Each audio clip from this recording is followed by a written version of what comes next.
Heart of Matter podcast. I'm June On. I'm Susan Billings. And we're here at Insperity. Again, we handle HR and payroll, but we're sponsored by Coast News. And we're here to welcome Blake Baxter. So excited for this conversation. I've been waiting for this conversation. Right. I've already had coffee with him. It was great. I mean, he always gets you get the little precursor, the preview. I do. I don't. I go in blind. It's perfect. Yeah. It makes it more organic. I'm just the same as all of you on this wedding. Okay, Blake, so well, welcome. So glad you're here. Yeah, Thank you glad to be for here. I joining guess us. the time is right. So it's good to be here. So you came to the group. What brought you to the group? To begin with? What brought me to the group originally? I'm trying to think of. I think I messaged you on LinkedIn. I think June messaged me on LinkedIn, and then I kind of looked at who was at the group, and I already had friends that were attending that I already knew. Oh, cool, good. So I don't need a name drop, but Sarah Savoca I knew, Adam Gardner, the list goes on. There's a lot of people. That's good. What did you think? That's good. It was amazing. Yeah. I mean, I went in and was kind of like, what a great way to kick off a Friday morning. Oh, good. Love Getting together with like-minded entrepreneurs and small business owners, and just kind of having a little kickstart there to, get ready for the weekend with some positive vibes. Perfect. And great way to end the week and great way to start the weekend. We're doing something right.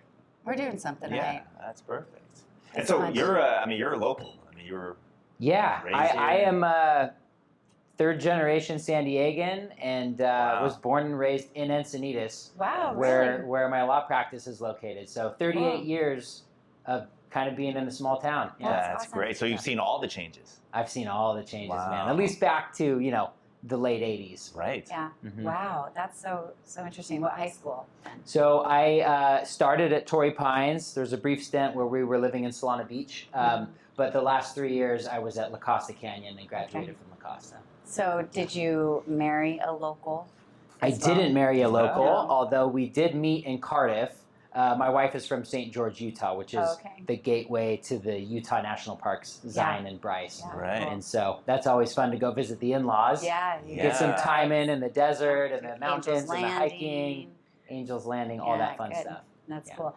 Okay, so we don't have many attorneys in the group.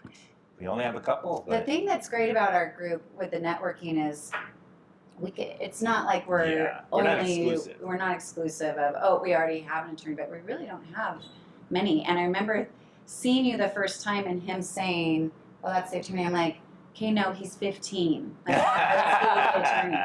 But got a little grays in here. I'm getting older. It's great to have you in our group and be able to bounce things off of and learn from. So, I think your structure paves the way for a lot of collaboration, because quite frankly, there's always crossover issues in legal matters where it's like, I got to reach out to the tax attorney to work together on this project, or I need to outsource this, or sometimes depending on your capacity and workload, you might just have to. I might even refer somebody to another estate planning attorney if it's something I just can't take at that time. So. A lot of collaboration. I mean, well, Shane in our group, this is where I learned about you. That was one of the early invitations besides LinkedIn. Right. Yeah. Yep. Shane's amazing. Yeah. Love her so much. But she was, did she talk about what happened to you? We're going to go into it on an accident that Blake just experienced, but she was really emotional about it.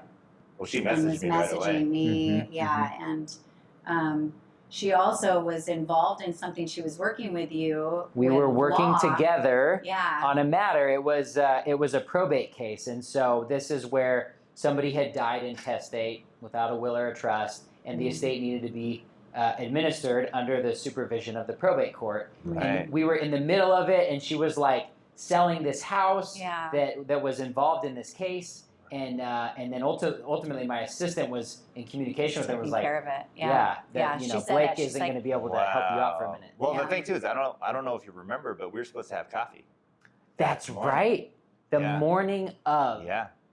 That's what happens when you bail on me. Yeah. Don't ever bail on me. One coffee a day with someone new. Don't bail. Don't Yeah. cancel. He Don't literally cancel. meets with one person at least. Yeah, I very think least. it's rare usually that 3 you or only 4, have but- one a day, but Yeah. someone new every day. I think that's such an impressive thing. But I mean, But he you're was supposed to known. meet with I mean, you. you're very well known in North County and Encinitas, so I think everyone kind of has heard rumors and things that have happened. Can you kind of go through it? Yeah. Tell us. I mean, I'll give you Tell us. guys the Reader's Digest version. So, being raised in Encinitas, I started surfing at a pretty young age and decided to go and get a degree from a college in Hawaii. And surfing has always been a big part of my life. And a lot of mornings I go surfing before work. So back in April, I kind of had what I would call a pretty normal morning. I actually was on a sunrise walk in my neighborhood when I got a message from my younger brother. And he said, hey, my friend can get us on base at Camp Pendleton to go surfing. The waves are good. Like, we should go. And so I texted him back and was like, oh, I'll go get my stuff now. And we met in Oceanside at Del Mar Beach and went surfing. Hour and 45 minutes of surfing with my brother and a buddy. Totally normal. No, nothing out of the ordinary, I should say. Average day of surf, maybe chest high. But long story short, after an hour and 45 minutes of surfing, we came together and said, hey, it's about that time. We need to meet in the parking lot and head out and go to work. So on my last wave, I was kind of at the far north end of the beach, close to the boundary where you're no longer allowed to surf because of active military operations. Right. And on my last wave, I think I must have been riding north away from the crowd and went into cardiac arrest at some point that was not seen or witnessed by anybody. And what that is, I mean, I kind of didn't even know, but it's basically a sudden stop of your heart function and your breathing. Crazy. And so it was April and it was cold, and I was in a 3 millimeter wetsuit. And so there I am, just unconscious, my body just floating in the waves, drifting northward towards San Clemente, I guess you could say, with a pretty strong current. Right. Yeah. And so I always tell people I was kind of just a dead man floating away. But there was one lady walking on the beach who was coincidentally, on a 3-mile walk and shooting videos on her phone of the waves and texting them to her girlfriends in Wyoming. Right. California's so beautiful. Look at the surf. And then all of a sudden, in the bottom of the frame, you see a surfboard kind of bobbing in the waves. And then she saw what she thought was maybe a blob of kelp. But then quickly she noticed it was a surfer, and it was my body. Really? Wow. And so she obviously stopped recording and ran out and pulled me out of the water and up onto the sand and just started doing chest compressions. Had she called 911 or? She had not called 911. Okay. She saw the body and was like, I got to get this out of the water. Right. And of course, once she started compressions, she didn't really have a free hand to be like, Sure. oh, let me stop what I'm doing and Just to dial 911. and so the interesting next part of the story is that, my brother had caught his last wave, but ridden it in the opposite direction and exited the water like way up the beach. Oh, right. To go meet in the parking lot. To go meet in the parking lot. Which was routine. You had done it. Which is routine. Yeah. And so my brother saw that there was a problem down the beach, not knowing it was me. And, my brother, we had done emergency first aid, Boy Scouts, all the stuff. So he saw it and was like, oh my gosh, I'm going to borrow this random person's cell phone on the beach with his hands all wet. And he's trying to get this lady to give him her phone. Like, I need to call 911. There's an accident down the beach, Right. And the lady's kind of like hesitant, like who are you? call 911. Like, you're all wet. You want to touch my phone? Yeah. Wow. And so he calls 911 and reports the emergency. So your brother, who wasn't even knowing it was you, was called the one that 911. Called 911. Then he runs down the beach to where the wow. accident was, and then quickly sees, without even seeing my head, saw just the leg of my wetsuit and the little brand logo, and was like, Right. "Oh my gosh!" Well, it's my that's when it brother. hit.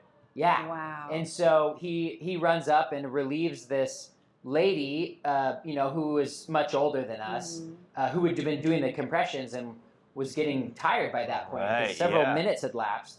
And my brother said, oh my gosh, this is my brother, I'll take over. And there was actually, I got to admit, there was one other surfer that had beat him there who had taken over. So he Okay. actually was relieving the second person one. that was doing chest compressions. Wow. And a few more minutes passed by, and then eventually the lifeguards were on scene, and a team of 4 guys just gave me the works. Right. They busted out all of their equipment, used all of their skills, and ultimately I was life flighted to the hospital. Okay. But yeah. Right from the beach? Not right from the beach. There's an ambulance that drove me like 2 blocks to where the helicopter landed, and yeah. So it was kind of this combined effort and crazy succession of of amazing things that happened in order to preserve my life. Sure. My goodness. So yeah. That beach, for you to know, I mean, first of all, it was in the morning, but that's not just a standard public, right. you know. Yeah, it's kind of a populated special beach. treat if you get the invitation to go surfing there. So to have someone, especially at the north end, that's just walking by was a rarity. Yeah, she was literally the last civilian, the last beachgoer that was there. And like, had she not seen me, I mean, I would have floated up to San Onofre and been gone. Unbelievable. So, yeah, I'm obviously super lucky, and you know, we've met and talked on the phone on various occasions, and she's just like. Had she been visiting then? Because I know she had. Yeah, so she's actually a resident of LA and was visiting. She visits her daughter a few times a week to help with the kids, her grandchildren, and the daughter lives on base. So whenever she goes and visits, she's like, "Oh, got to get my beach walk in." Right. Unbelievable. Yeah. That's amazing. These series of events. So they take you to the hospital. I mean, at this point, your wife knows. Nobody knows if you're going to come out of this and be even. Well, they don't really even know how long you're under. Yeah, how long. Yeah, I mean, ultimately, we tried to sort of calculate it out to figure how long it was before my heart started beating again. And based on when she stopped recording her phone, and then the records of the EMTs, of the transfer from the lifeguards to the EMTs, you know, it was estimated to be over 20 minutes. So 20 minutes? Yeah. So, and who knows how long in the water? Well, that's the other thing. You tack on a few extra minutes of, you know, I don't know if I rode most of the wave in, or if I went unconscious when I was like dropping in. Yeah. So there's a little bit of an unknown there, but. Around 20 minutes of not having that heart function and breathing. And so, you know, I guess this is like my public service announcement for this part of the interview, but it's like, if you come up on somebody and, you know, they're not breathing, they don't have a heartbeat, I mean, those early chest compressions are what ultimately saved my life, especially my brain function. Okay. Because, you know, it gets very complex when there's drowning involved. Sure. And so you know, if you're there, you don't need to be an expert at chest compressions, but you should start doing chest compressions immediately if you come into that situation. Were there any breaths? Was she doing? Was it only compressions? Yeah. So nowadays, I know a lot of people that aren't in the medical field don't know, but the whole mouth-to-mouth thing is sort of a thing of the past. Right. And so the only thing that really matters is actual chest compressions. Yeah. And it's just constant chest compressions as well. You just keep going. Because people are like, oh, should I take a break or whatever? And it's like, no, if you think about the heartbeat, it's pumping blood around your circulatory system constantly, and the chest compressions should mimic that behavior. Right. So yeah, you just keep going, and if you're getting worn out, maybe somebody swaps out with you to keep that strong. I mean, strong compressions. Well, so you went to cardiac arrest. So then when you were at the hospital, I mean, they had no idea. Like you said, it was 20 minutes. They had no idea how long you were under. What was kind of the prognosis at that time? Yeah, so it was pretty interesting. They basically put me into a medical-induced coma for 2 days. So the day of the accident, again, that was in the morning, through that whole day, and then they didn't really.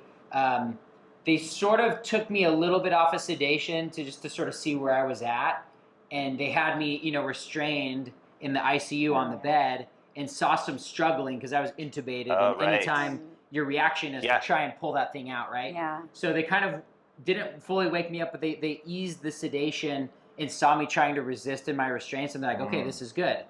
You know, we think he's going to live. And then it was a question of, when we take the sedation off and wake him up, will his brain function be there? Because again, the whole question mark when there is unconsciousness followed by drowning is, you know, is his brain going to be normal? Right. And so initially, when my wife got the call, it was like, oh my gosh, like, I think my husband might not make it out of this alive. Right. And then once I was in the ICU, it was like, okay, he's stable. probably going to live, but is he going to be a vegetable the rest of his life? Wow. So I mean, so I have people always ask me, well, do you remember when it happened? Or I actually have no recollection of any of the surfing that happened that day. Really? I don't have a memory of the cardiac arrest or the drowning or the resuscitation or anything. My literal next memory that I can remember is just darkness and just hearing a voice that said, Blake, if you can hear my voice, nod your head. And then me intubated, just going like that. And then, can you wiggle your right toe? And this was the neurologist as I'm coming out of doing sedation, testing me. Which is how long, at that point, when you remember hearing that, So, how long had it been? I mean, that was I think the afternoon of the second day. So I'd been in a coma for 2 days. Wow. Yeah. So it's pretty wild, That's surreal. Intense. Waking up in that. Goosebumps from that. So then you're moving. They tell you the story. You're coming out of it. I didn't know what had happened. That's a great point. So I'm coming out of this coma and I'm intubated, and then they start sort of telling me what happened. You were in a surfing accident. We think you had a heart attack in the water, and they're telling all this to me. And I mean, they could have told me I don't know, got in a car crash, and I would be like, oh, really? Like, wow. Jeez. But when you come out of that, I had this very surreal kind of feeling or sensation of like knowing, wow, I just cheated death big time. Right. Okay. And I didn't know how or what the circumstances were, but you just knew. The feeling was unlike anything I'd experienced before. And to see everybody's emotions, where they are aware of all of it. Everybody else is surrounding you, and you're trying to process what just happened and why. Yeah, and my eyes just kind of open, and I'm like, whoa, there's my wife and my mom and my brother and my mother-in-law and my, and just they had kind of allowed more people in the ICU than maybe normal, but it was a big event to be like, is Blake going to wake up? Is he going to be okay? Sure. So there was kind of a decent amount of people in there around my bed. I'm sure it was emotional. And I have the tube in my mouth, and I'm just like looking around like, whoa. Wow. Yeah. I feel like we needed your wife here to tell. Oh my gosh, her she would side be a of the mess. Story. Oh yeah. Her side. I couldn't imagine. Yeah. I mean, let's put it this way: when she got the phone call from our friend that was the one that got us on base, Matthew. I don't know how. I guess he got stuck with it because my brother was in the chest compressions and kind of by my side, and in the ambulance in his wetsuit, like at my side by the EMTs. So he was the one that got my phone and kind of had to use Siri, like call my wife, and just had to make that call, and like that was probably one of the worst things. And he was kind of like, Scotty, this is Matt Jakowski. Like, Blake had an accident and is getting life flighted to the hospital. And she was just like, it's funny. I feel like so sad having. I don't even feel bad about myself at all, but thinking of the stress that was put on her, I'm just like, when she got to the hospital, she called my mom immediately because she was like, I don't know if I can drive to the hospital without like getting in a car crash. So she drove, and my mom actually drove her and our youngest son to the hospital. And when she got there, like the people at the hospital were ready to check her in because she was like on the verge of passing out. She was totally in shock. And then the people were like, we need a wheelchair. Like she has to go to the ER herself. And then she kind of was like, wait, like I can do this. Like, let me go outside and get fresh air. And she went outside and kind of gathered her, composure, and was like, all right, I'm good. And went in, and then by that time, it's interesting, but I think the phone tree of phone calls and text messages going out was very rapid, because all of a sudden it was like, oh, Blake didn't show up to this appointment. Blake didn't show up to coffee with June. He missed this, he missed that, kind of like what's going on. And after a few phone calls, people started figuring out what was happening. And then I think it was very clear there was a lot of prayers and positive energy like coming our way as soon as people found out. And so whether it was people Yeah. from the group Sure. or friends or family. I mean, that was for sure, I was unconscious, but that was for sure felt, I think, by my wife, because she describes like a very strong feeling of comfort and like strength of like, all right, like I've got this. She had a community behind her. Yep. Wow. And she could feel that. And, you know, it was something that's maybe not visible, but is very much tangible on your inside of like, okay, I've got these people here praying for us and sending us positive vibes for this to like all work out. Yeah. Oh, no. Well, again, that's a testament to who you are. I mean, really, to have this support. And again, we were really concerned because, you know, we had a Friday meetup and we brought it up to the group and we all said a everybody took a prayer there. Yeah.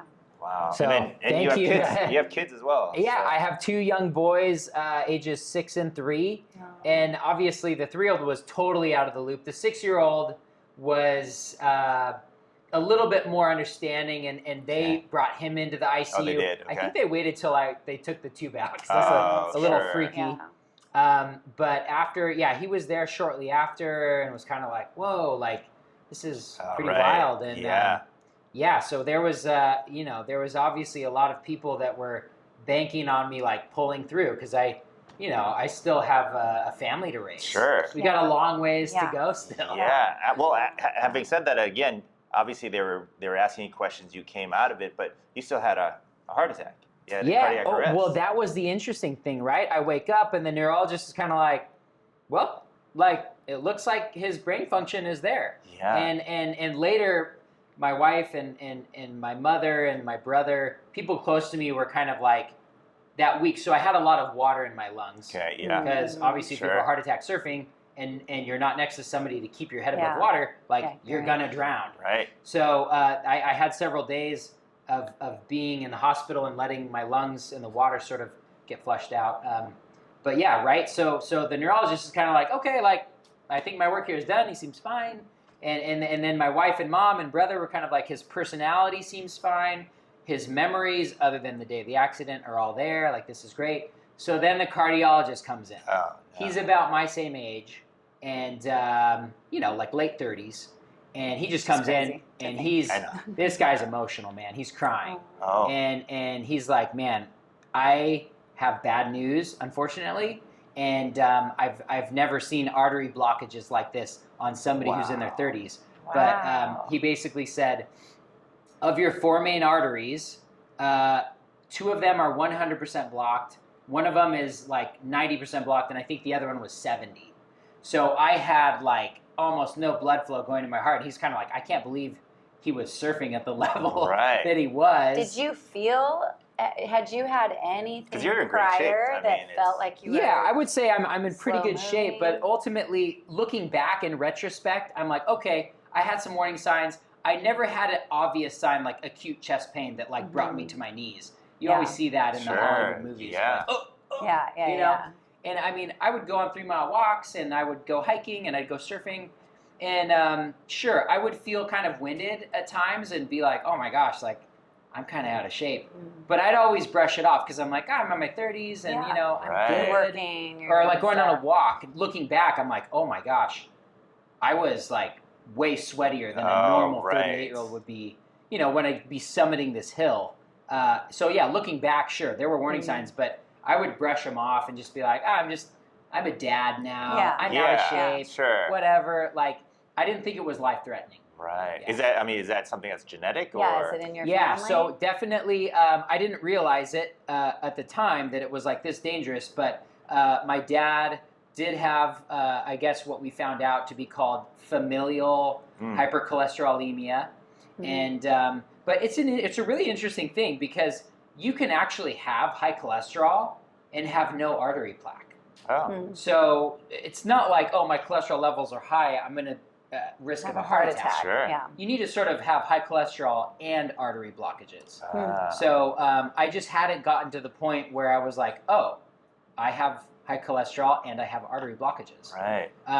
So yeah, very, very interesting. But yeah, this is a genetic thing, and quite frankly, you can do some really cheap lab work And I recommend like everybody out there, Sure, go get $50 blood work done and see if you have high cholesterol levels. I actually just got checked this morning, so. Are you serious? Yes, I did, yeah. Boom. What?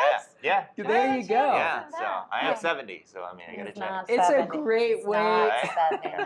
We know you're not 70. But no, I mean, it's something cheap that everybody should do and just see where you're at. And like, maybe your levels are normal and it stops there.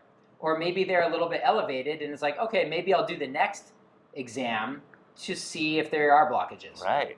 So they took you then from there, you're coming out of it, you're back in your game, and then he's like, okay, we got to have open heart surgery? Yep. He basically said what you need is a quadruple bypass surgery. The acronym for it is CABG, and what that stands for is coronary artery bypass grafts. Wow. So what that means is they basically extracted veins and arteries from other parts of my body. Wow. Rerouted the bloodstreams in my leg and my arm and my pec, and then used those sections of my veins to create basically bypasses where they rerouted the blood up and around the blockage and then back into the normal thing. That's so cool. So it's like a little roller coaster jump that goes over there. Had your wife already known that this was going to happen, or was it all at the same time? No, so basically, in the hospital they talked about the surgery and they're like, hey, look, you just drowned and like you've got water on your lungs, so we're not going to do it like today, but you're going to stay in the hospital and maybe a few days from now we'll do the surgery. And so, what a roller coaster! Yeah, it kind of everybody was like relieved I was alive. Yeah. But I was kind of more like worried about what was to come, and I was like, man, they're gonna cut my sternum open, break open my rib cage, have my heart and lungs operating on one of these heart-lung machines that basically breathes for you during the operation, and then they're gonna like put it all back in. Get wires and cinch the bones back together, and the bones grow back together. So they wired me shut. The surgery was successful, and my heart function now is probably better than it's been in like 10 years. You can feel. Yeah, like I do the same walk in my neighborhood now, and when I get to the summit of that steep hill, the first time I did it, I actually was listening to an audiobook, and I got to the top of the hill and was kind of like, you're like, oh, that's how I was like, I'm not sweaty at all. Really? And the temperature was probably 20 degrees warmer than it was in the springtime. That's crazy. I didn't have a bead of sweat on my body. Really? And so I paused my audiobook and I called my wife and I was like, I just got to the top of the hill. Not only am I not short of breath, but I was like, there's not a bead of sweat on my body. That's amazing. That is absolutely amazing. Wow, we're all going to, anytime anybody does anything, see Natron, he's going to be breakdancing today, and he's going to be... If I start sweating, I'm sweating. If you're abnormally sweaty, like, that's a good idea to get checked out. I was always waiting, like, if I ever have that acute chest pain that brings me to my knees, I'll know, like, I need to go get checked out. Exactly. But I never had that. There's other warning signs you need to be conscious of. I got to look at that. I feel like I have been sweating more lately. Huh. I know. Good thing I got this. You're just working out harder, though. Yeah.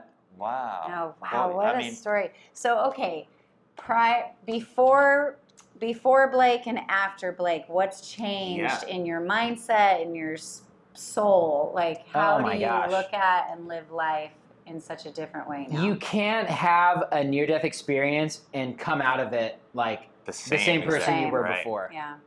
So I would say, I don't know that I've had some big dramatic revelation and, I didn't meet God in the 2 days I was in the coma. If I did, I'd probably be writing a book about it. Sure. There's some near-death experience people who have written really interesting books. Yeah. So that's not going to be me. I probably won't write a book because, there's that gap of like, well, where were you? And it's like, I don't know. I mean, I don't remember anything until I woke up to the voice in the darkness telling me asking if I could hear their voice. So what I'll tell you, though, is I did come out the other end with a few things that I learned. And I think one of the first things that occurred to me is somehow when I came out of it, I really had a sense of like, wow, we are all brothers and sisters on this planet. And I think inherently a lot of people kind of feel that way, right? We're all the human race, and it doesn't matter what your upbringing was or where you're from or what language you speak. But it was a stronger sense of that. Like looking around at even people in the hospital working around me, person that was coming to clean the trash bags in the hospital room, or bringing my meal to me, or the nurse that was, giving me my pain medicine or whatever. Right. These people that like you maybe wouldn't associate with in your circles that you're with outside, but being like, wow, that person is like literally my brother or my sister. And just having a very strong, deep love for people that I don't even know anything about, but knowing like we are connected. That's amazing. In that way. So that was the first thing. And then I would say the second thing is obviously like just not sweating the small stuff. Sure. I feel like it's easy to get stressed out by work and bills and this and that. And, your kids are bickering and fighting over their Legos. And in the grand scheme of things, a lot of that stuff doesn't really matter a whole lot. Sure, yeah. Yeah. And so now sometimes my kids are kind of getting in fights and I kind of watch them in admiration and like chuckle. And I'm like, I'm really lucky to be here observing this brawl that they're having, like wrestling each other on the floor. And then one of them's screaming and then they're crying. And, and it's like brothers are going to do that, Yeah. So a lot of that doesn't get to me like it did. But I would say just the last kind of simple life lesson, I guess, is really just being present and finding opportunities for mindfulness. And it takes several different forms. Sure. People can find mindfulness in prayer or in, like for me, surfing is very kind of ritualistic. Religious stuff, yoga, going on a hike. It doesn't really matter what it is, but things that make you stop and appreciate the world around you, we need to do that probably more frequently, especially the American capitalistic mindset. We're bad at that. Absolutely. So whatever your practice is or your belief or philosophy, it should include some form of mindfulness. Sure. And it doesn't matter what it looks like, but you should try and do it regularly for sure. I love it. Absolutely. So then what about your wife? Has she noticed like a change in you?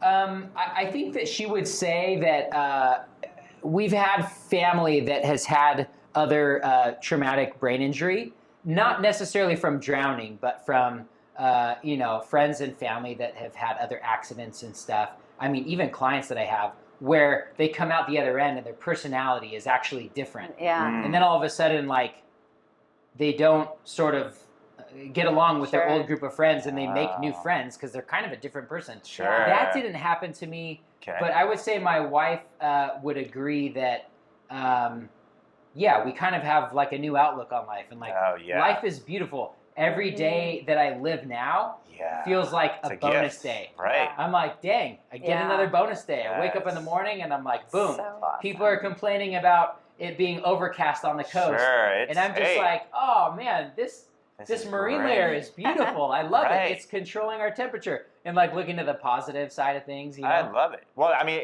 ever since, again, we had coffee, I mean, the only time I ever see you, you're always smiling. I mean, I love it because you're kind of glowing. It's just, And that's because literally every day now is just another bonus day. Another bonus day. Because like I could have so easily, like, if one thing was different about my experience, I would be gone. And I wouldn't be able to physically be with my wife and with my boys, back surfing in the water or whatever. This mortality experience that we all share in common, it wouldn't be there. So, Which a lot of people don't get that perspective until they're older. Sure. Because they now are rounding that corner where they're like, they're getting closer. And they're kind of going like, oh man, I have some friends that are passing away or that are getting diagnosed with whatever. And then it's kind of like starting to set in. But to have an abrupt moment of that is maybe a little more unique, and I guess to have that and survive and well, you had two major events happen. That was the drowning and then the heart attack. So it's like the drowning and then the heart surgery, and so kind of back to back comas. Luckily, the surgery one was only like 6 hours long, but it was it's life changing for sure. It's cool as a parent because you know, like you said, in the family world, we're trying to like stay sane, right? Like we're rushing everybody off, and before you know it, the kids are older, and you're like, gosh, I missed all those years. But again, it takes till you're older to realize I'm going to soak in every minute I get with them. But for you to be a young dad in the younger stages, to be able to sit there and enjoy watching them wrestle like a grandparent would versus a parent would. Totally. It's a whole different way of parenting, because now I look at the things my kids do and I'm like, there's no judgment on it. It's like I'm witnessing them create their life. Yes. And it's enjoyable for me to watch. What are they doing to create their world and their life? Well said. It's enjoyable for me to watch.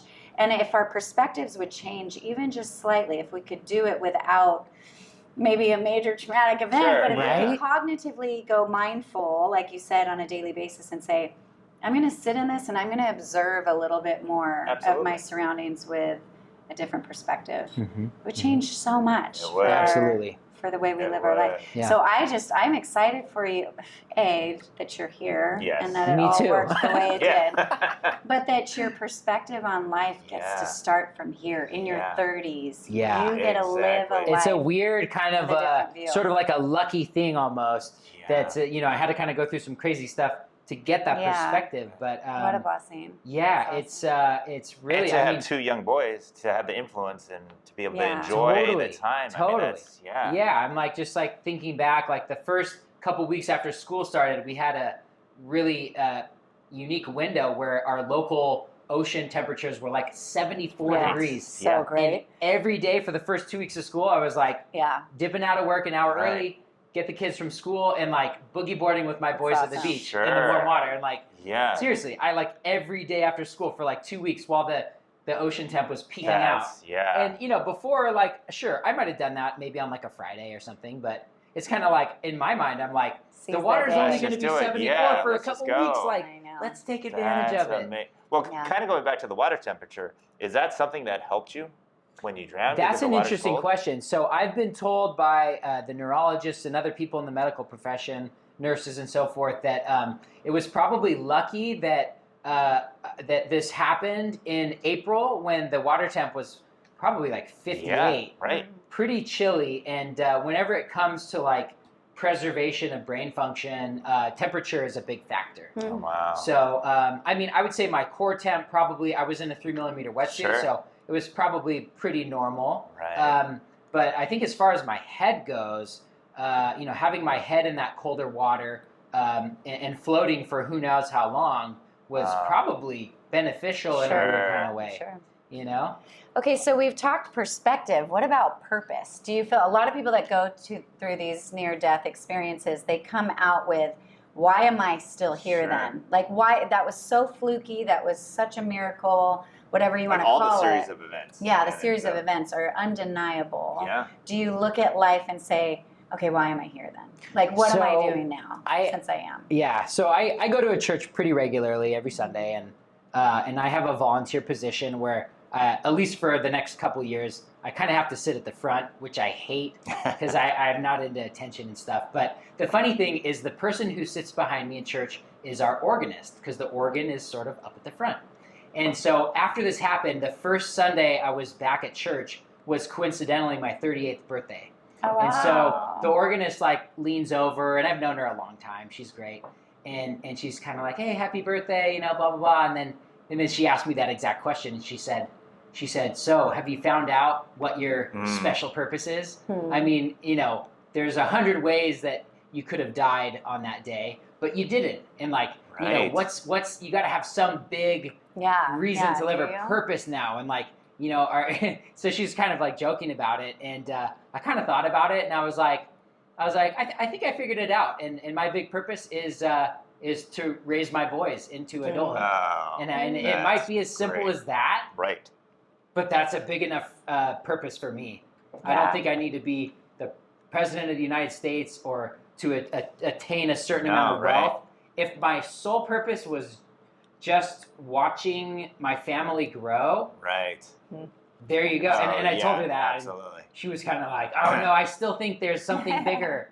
And I'm like, if it's just raising my boys, that's enough. No, well, and it's funny because even this summer, my son came out from the Naval Academy, and you raise them, and he's like my best friend. We do everything together, and I've done things here and there. But he told me, he's like, Dad, I'm proud of you for the group, everything you've done. That to me was just, I mean, I started crying because it's music to your ears.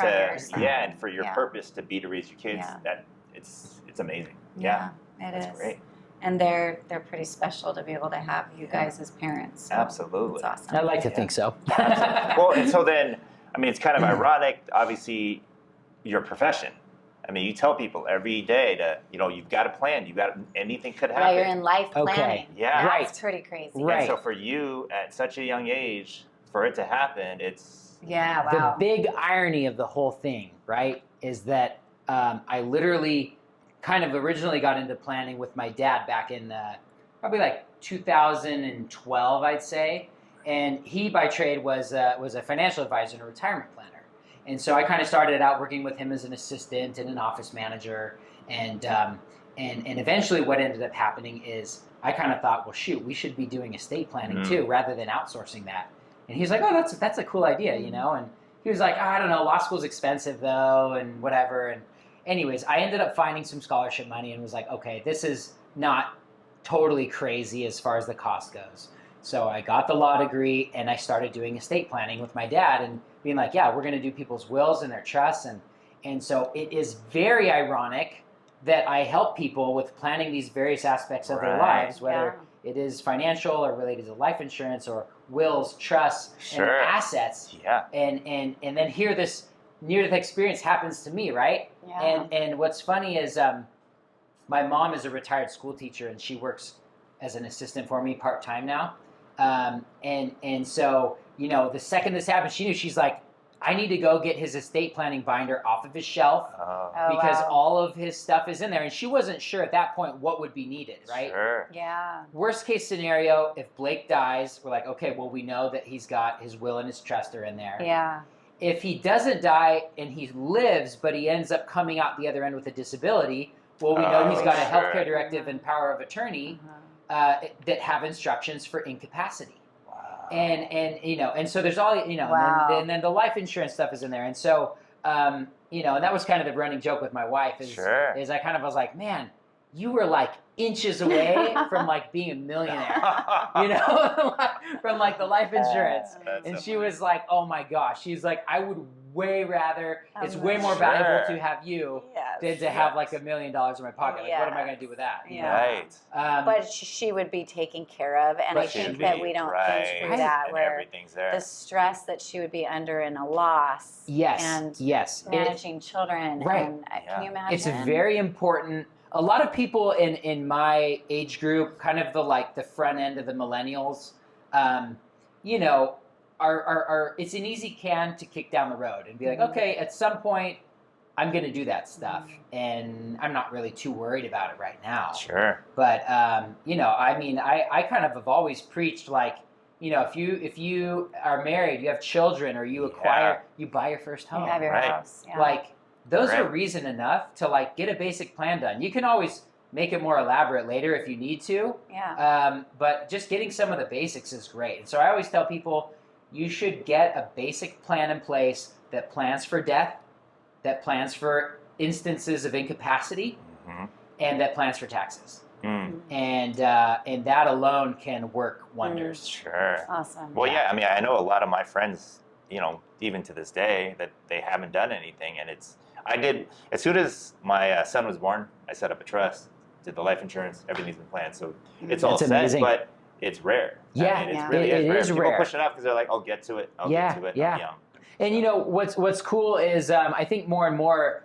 professionals like you guys are like, oh man, like congratulations on buying your first home. Like, once the dust settles, like you should reach out and contact an estate planning attorney. Oh, right. Put your house in a trust. True. Or I oftentimes, people who really don't realize it are small business owners. Right. And it's That's like, true. Those people need planning as well. Right.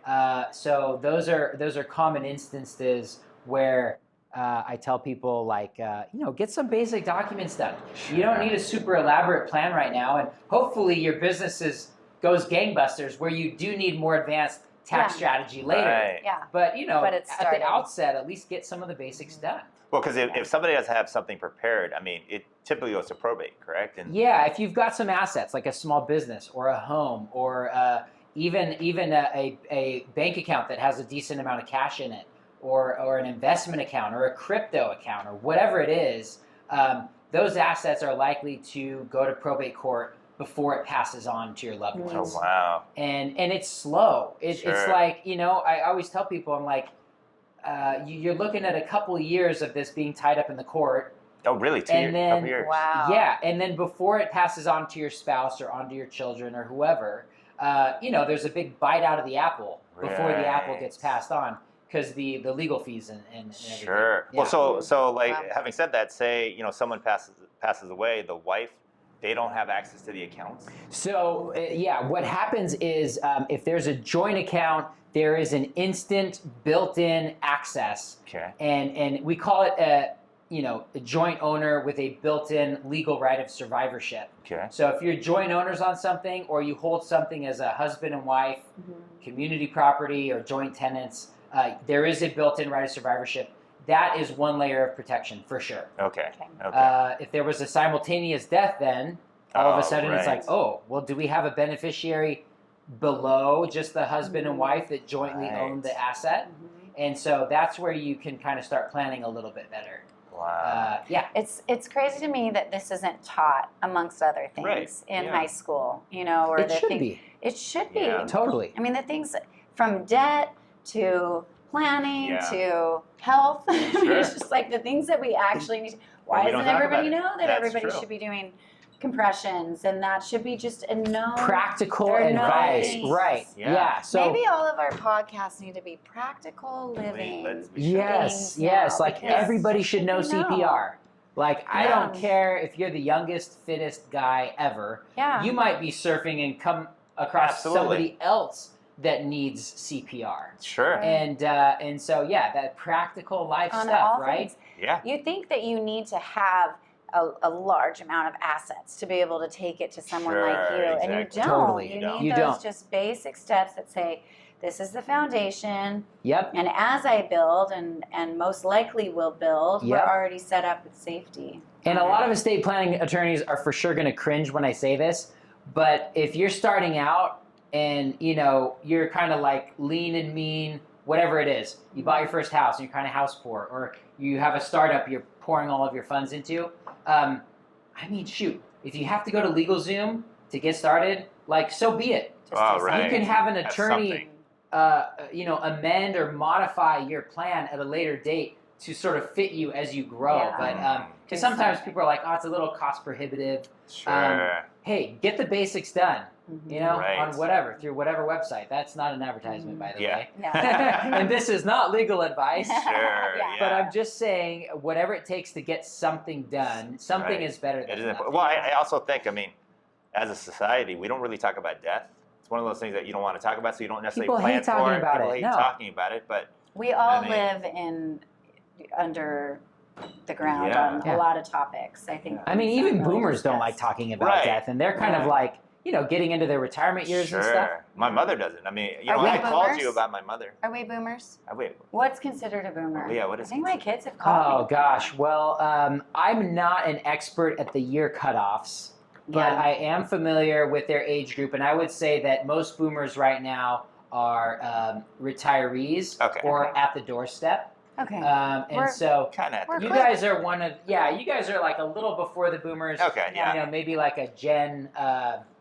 we're Gen X. Gen X. Yeah, we're Gen X. Yeah, for sure. Gen X. And then I'm kind of at the front wave of the millennials, technically. Gotcha. Which is weird, because there's a lot of things that millennials get ripped on. Right. For like, oh, they're glued to their phones, and they're this and they're that, right? And that the advent of the smartphone was like, I think I was in college when the iPhone originally came out, and I was in Hawaii and just like living like this like mangy surfer life and going to my classes and scrimping to get by. Sand on your feet. Sand on my feet. And like I didn't get an iPhone for years after it came out. So I'm probably not your like traditional millennial. Right. Yeah. Right. But I still am first technically. iPhone. That's hilarious. When I was in college, I had a beeper.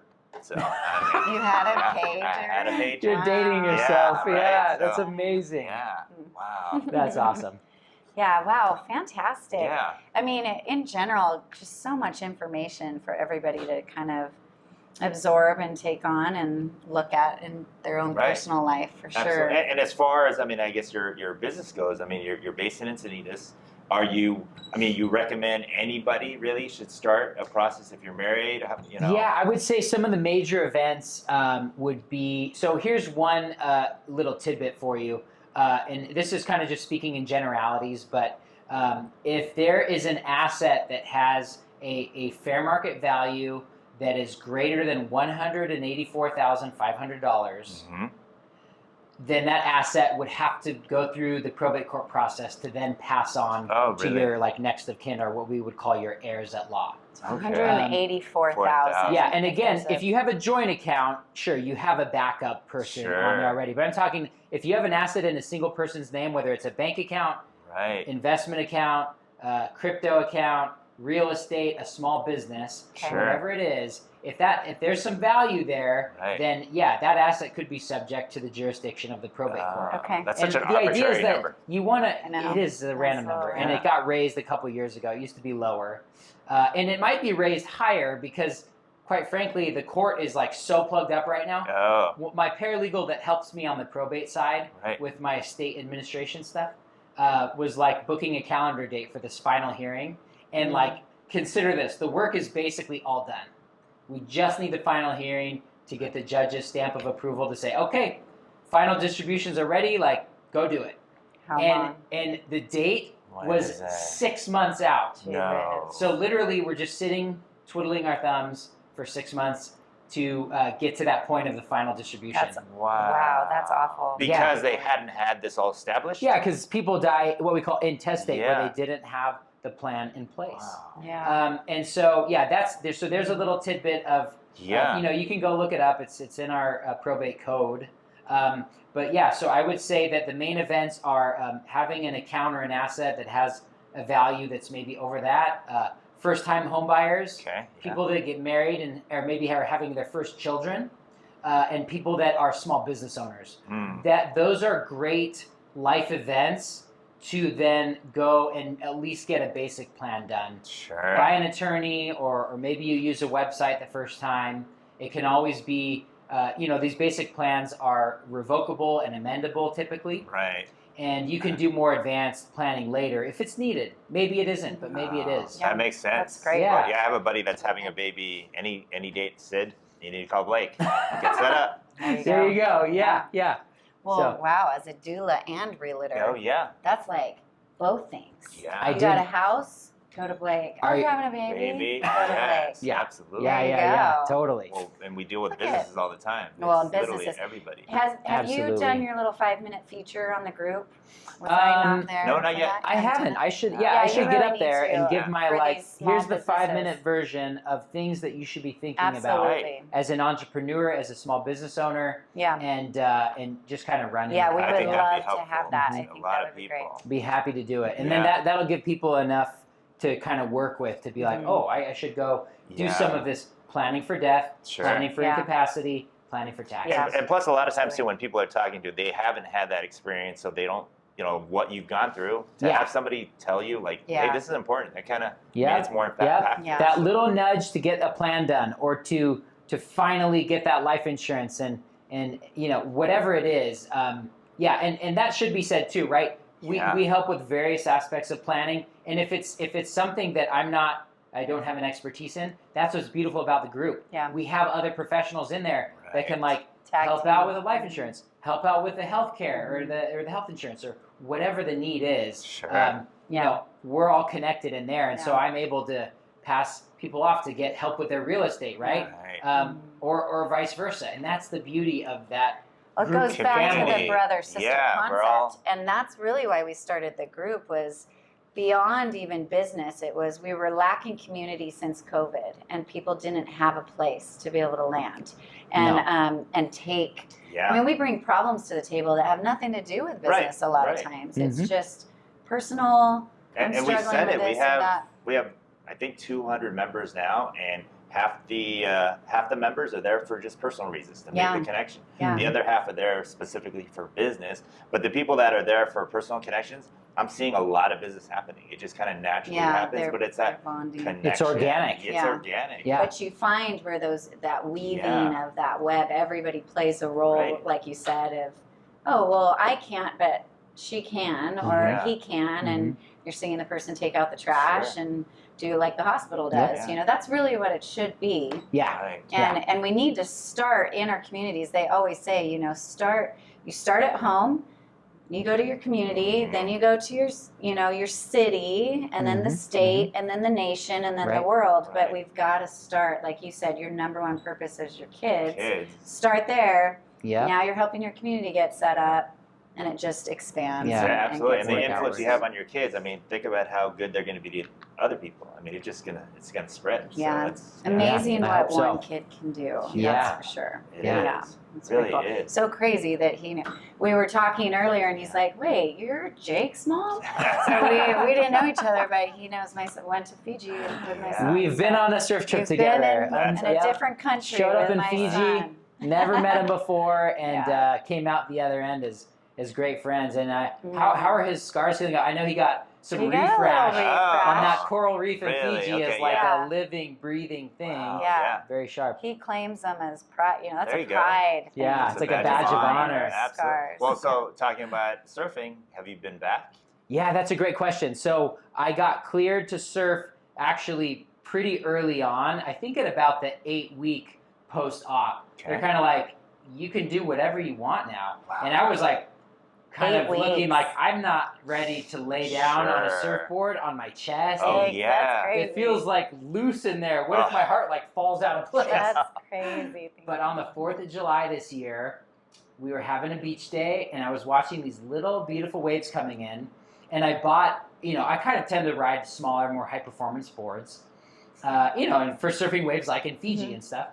And I'm looking at these little waves, and I had bought a soft top, kind of more of a beginner surfboard in anticipation of transitioning back in. And I brought it to the beach that day, not thinking I would use it or thinking the most I would do would maybe be pushing my 6-year-old into some waves. And I'm kind of sitting there, and I'm like, man, the ocean's really beautiful today. And so sure enough, I got pretty tempted, and I was like, I'm just going to go paddle around a little. And I went out and paddling around. I'm like, I'm going to like mosey into the lineup and like see if I... And so my first time back was actually on the 4th of July this year. Wow, what a great What is that? day About 3 months. And I didn't plan on surfing that early. It just kind of, and you know, and so I lasted maybe like a half hour, and my chest was kind of like, ooh, this is a new sensation. You know, but now I'm back to riding my normal boards. I surfed this morning for an hour around sunrise. That's amazing. You know, and I'm back out in that community, seeing familiar faces in the water, and you know, and they're going like, "Oh my gosh, like you're back. Like, how are you? Like, you know?" And they're maybe like, they're giving me extra waves, like, this works. Just point just pointing to all it. eyes are on you. Yeah, exactly. Totally. They're probably like, "Oh, he's not sweating." So. Yeah, they're like, "Oh, you look like you're not as out of breath." In the water. Yeah, so I'm back surfing, and you know, probably not 100% of what I was at, but probably like 90%. So I'm there and surfing the waves I want to surf, and don't feel really inhibited at all. Amazing. Wow. Good for you. Good for you. So now, how can people get in contact with you? What's the best way? So the name of my practice is Baxter Law. It's on D Street in Encinitas, just kind of right downtown by the La Paloma Theater and the Encinitas sign. Cool. I have a website that's www.baxter.law, not .com. Baxter.law. And my phone number, I mean, I'm old school. I still like taking phone calls. 760-845-PLAN. Oh, that's a good one. Shoot, text message me. You can call me. Go to the website, and you can just do a submission form. And I'm happy to meet with anybody for 30 minutes, kind of hear what they got to say and what their needs are, to sort of be like, okay, it sounds like what you're looking for is this, this, and this. And then I can give people a price quote on the spot. Or if it's something that's not exactly in my wheelhouse, we reach out into the group, the network, and be like, oh, you know what? Actually, maybe you should talk to our tax attorney friend to help out with this. Or so Okay. we've got a great network of professionals that we can, if we can't do it, we can link you with somebody that can. Awesome. Okay. Yeah. Yeah, that's great. I need to talk to you about my mother, but we'll do that off camera. But All right. Sounds like a plan. Yeah. Really good. So good to have Yeah. you. Thank you for Thanks for everything. having me. It's We been a really pleasure. appreciate all of your wisdom on everything. It's great. It's and we'll get you inspiring. in front of the group. So all Anytime. these business owners Continue can to just be love inspired. everyone. Just continue to love everyone. continue as to love brothers and everyone sisters. Yep. and love That's your not days. stopping. Love your day. Yeah. You've got one. Absolutely. I'm So excited for enjoy it. this to be released. Again, Heart of the Matter podcast. Yeah. Please like and subscribe on YouTube and Spotify. Yeah. If you're looking to sponsor, contact us, thegroupcoastal.com, and we're more than happy to feature amazing people in the community like Yeah. Blake. And come join us on Friday mornings at the Market Space. We are in Encinitas, and 9 a.m. 9 a.m. we meet together. It's a great time. Really good people. All right, thanks for joining us. Thanks a lot. Blake. Thank you, Appreciate Blake. You're welcome.